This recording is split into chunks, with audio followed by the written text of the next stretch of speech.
Alors bonjour à tous, j'ai décidé donc de créer ce blog sur le site donc www.toutattachécristallepierre.fr afin de partager mon expérience et surtout de répondre aux nombreuses questions qu'on me pose tout le long de la journée au magasin, à savoir la première étape, comment purifier et nettoyer ces minéraux que nous venons d'acquérir.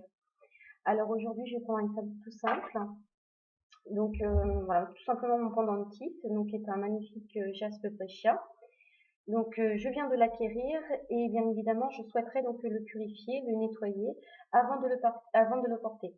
Donc chose qui est essentielle avant de porter un minéral, hein, quel qu'il soit, c'est de le purifier.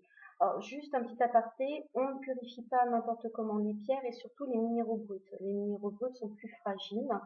Après, il faut savoir aussi que le sel peut être corrosif pour certaines pierres, donc c'est pour ça que je n'utilise pas du tout cette méthode-là. J'utilise une méthode vraiment très efficace et très simple qui est l'eau, tout simplement. Mais l'eau, pas n'importe laquelle. C'est-à-dire qu'il faut que vous choisissiez une eau qui soit pure, donc pas l'eau du robinet, parce que l'eau du robinet, bien évidemment, est beaucoup trop chargée en pas mal de cochonneries. Donc il vaut mieux prendre l'eau d'une clairière ou d'une montagne. Donc nous, on a la chance de vivre dans les Pyrénées. Donc on est entouré de magnifiques montagnes. Donc c'est très simple de pouvoir se procurer de l'eau d'une clairière ou d'une rivière. Si vraiment vous ne pouvez pas vous rendre dans ces endroits-là, privilégiez à ce moment-là l'eau de source ou l'eau bénite encore. C'est d'autres alternatives qui peuvent aussi être intéressantes tant que vous évitez donc l'eau du robinet. Donc tout simplement, je viens d'acquérir donc ce superbe jaspe breccia. Je souhaite donc le purifier. Donc la méthode la plus simple, c'est de plonger tout simplement votre pierre dans de l'eau. Donc là, j'ai avec moi donc l'eau donc que j'ai été récupérée en montagne, hein, donc dans une rivière. Donc tout simplement, je le verse dans un petit récipient d'eau. Une fois que ce récipient est rempli, je plonge mon minéral dedans et je laisse tout simplement l'eau agir. Alors beaucoup me demandent également combien de temps vous laissez votre pierre se purifier. Donc moi minimum quelques heures. Après vous pouvez le laisser toute une nuit. Pareil, on me demande souvent à quel rythme je dois le purifier. Là c'est encore un peu plus aléatoire dans le sens que ça va dépendre de l'utilisation que vous avez de votre minéral.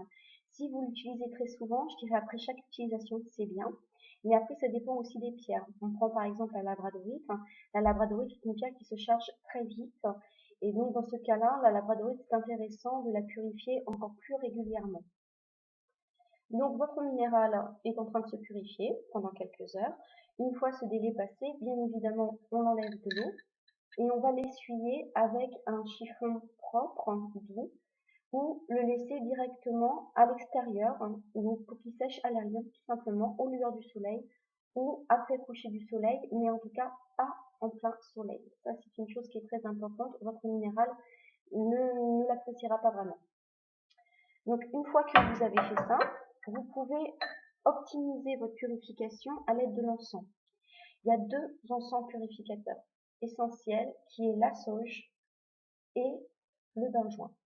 La sauge existe en plusieurs formes. Elle existe en feuilles, qui est la meilleure. Alors quand je dis sauge, c'est sauge amérindienne, puisque c'est la sauge qu'utilisent les Amérindiens dans leur rituel de purification. Donc on va privilégier cette sauge-là. Donc sauge amérindienne, bon, pour des mesures, des problèmes plutôt de récolte, il y a eu beaucoup de ruptures. Moi j'ai la chance encore d'en avoir, donc c'est cette sauge-là dont il s'agit. Rien à voir avec la sauge qu'on va trouver en France, bien évidemment. La sauge en France, on va plutôt l'utiliser à d'autres choses qu'à la purification.